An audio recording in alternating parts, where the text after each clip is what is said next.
Welcome back to Goeiemorgen, good morning. For people who struggle with obesity, bariatric surgery can be a really big game changer for their mobility, sleep, and general health improvement.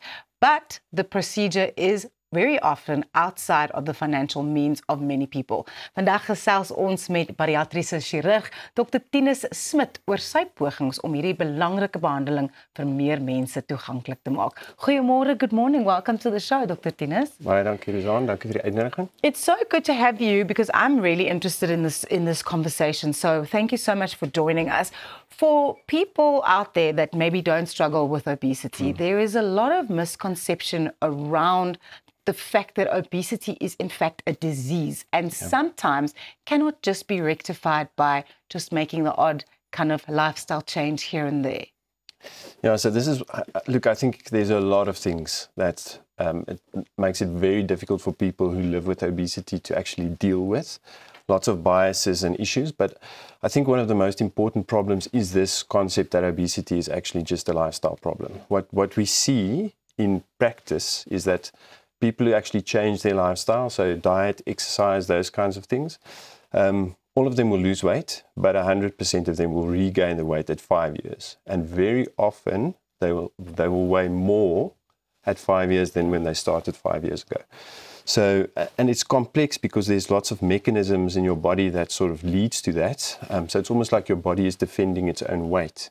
It's like trying to swim with a tube and trying to keep the tube underwater. You can do it for certain periods of time, but eventually the disease just takes over. So it's important for people to realize that if you live with obesity and you want a good long-term outcome, you need treatment like with any other disease, which means you need medical treatment or surgical treatment. So that's the bottom line.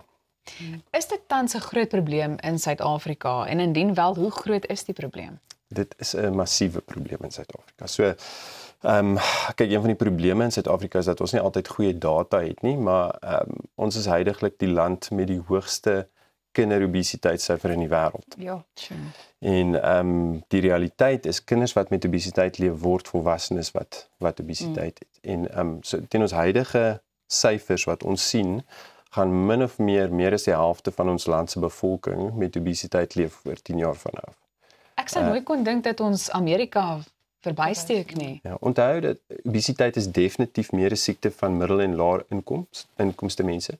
So dit is 'n probleem wat groter en groter in Afrika word. Daar's baie faktore wat 'n rol speel, lewenstyl, tipe kos ensovoorts, maar dit is in Suid-Afrika 'n massiewe probleem en dit kos ons gesondheidsorgstelsel meer as 200 biljoen rand per jaar.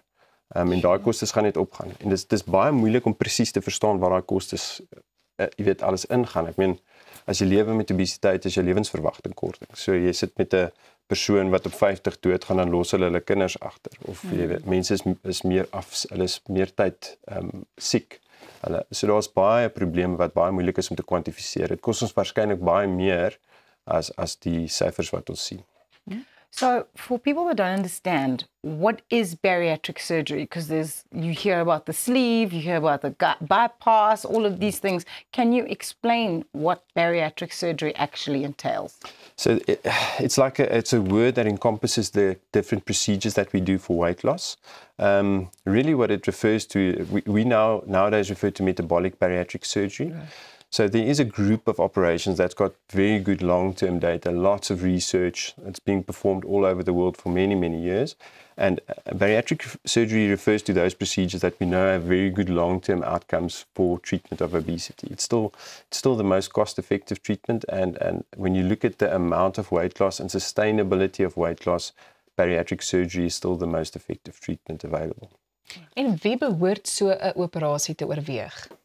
Enigiemand wat sukkel met obesiteit. So huidiglik is die internasionale regulasies waarna ons kyk, enigiemand met 'n liggaamsmassa-indeks bokant 35 kwalifiseer. Enigiemand met 'n liggaamsmassa-indeks bokant 30 wat ook kroniese siektes het wat met obesiteit geassosieer word. So suikersiekte, hoë bloeddruk, enige van daai tipe probleme. En ook iemand met 'n liggaamsmassa-indeks van bo 30 wat sukkel met ander maniere soos mediese gewigsverlies wat onsuksesvol is, kan ook kwalifiseer vir chirurgie. There's a lot of things that need to actually be done by the patients before they can go for bariatric surgery. Sometimes they need to lose a certain amount of weight before they are eligible for the surgery. Is that true? No, that's not true. Look, the problem with bariatric surgery, sometimes these patients are very, very sick by the time that they come for surgery. So there is a whole process where we try and optimize them, and we sort of try and diagnose and treat all the underlying problems that's not there to make them as healthy as possible, to make the risk for surgery as little as possible. Weight loss pre-op is not important. You know, these patients have obesity, and the surgery is the treatment for the obesity.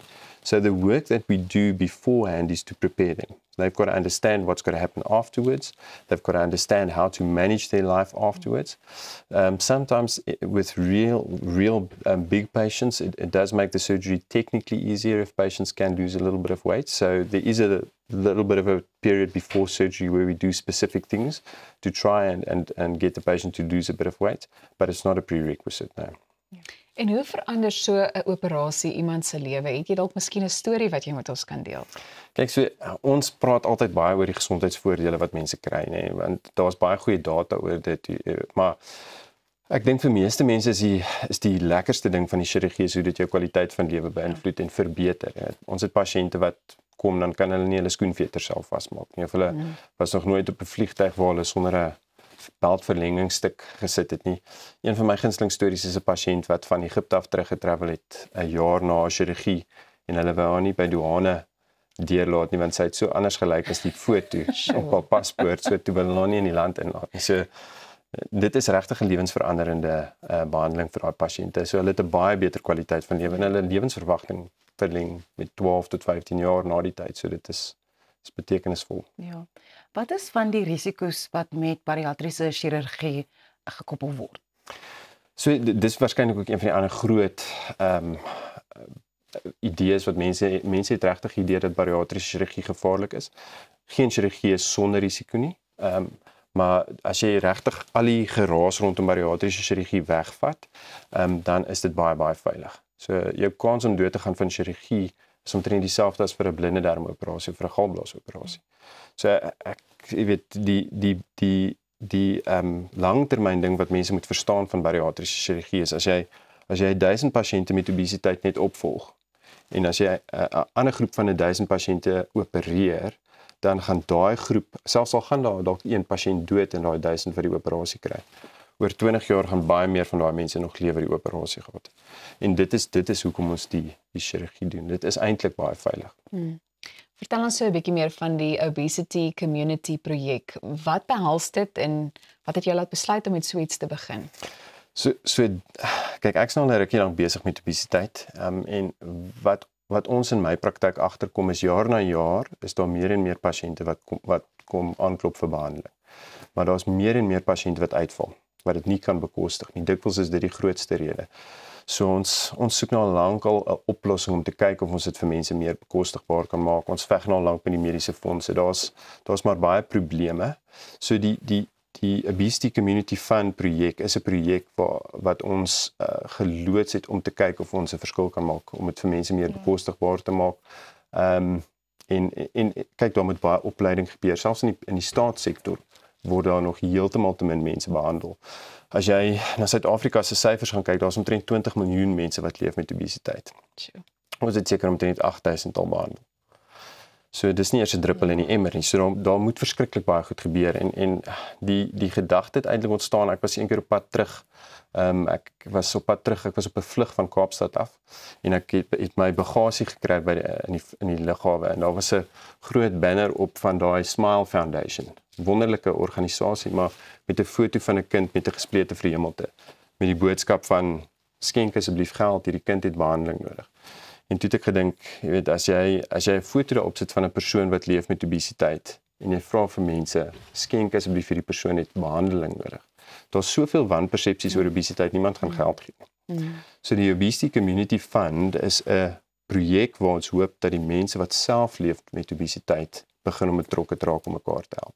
Want daar's 20 miljoen mense wat behandeling nodig het. So dit is eintlik maar waar dit vandaan kom. Yeah, and some medical aids actually still consider this kind of surgery elective and not life-saving. Yeah, well, so there's a lot of data now that shows that it is life-saving, but we come from a background or a legacy where people thought that bariatric surgery was a cosmetic procedure. Yeah.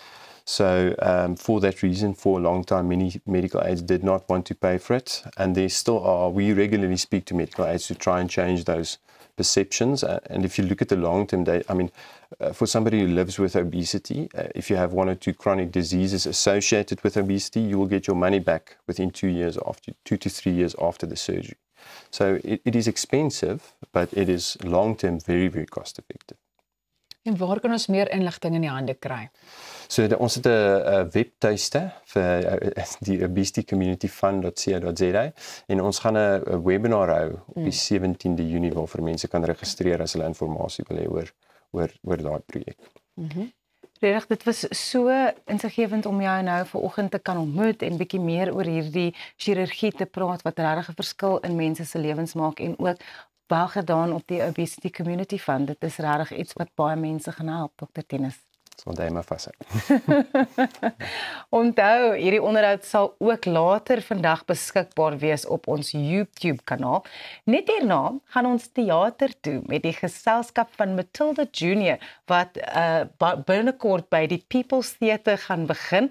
Luciano Zupa is hier, hy speel Mrs. Trunchbull en dan het ons ook vir Mrs. Wormwood hier en Matilda self. So maak seker jy bly ingeskakel, ons is net hierna terug met bietjie teater op Goeiemôre, Good Morning. Dankie.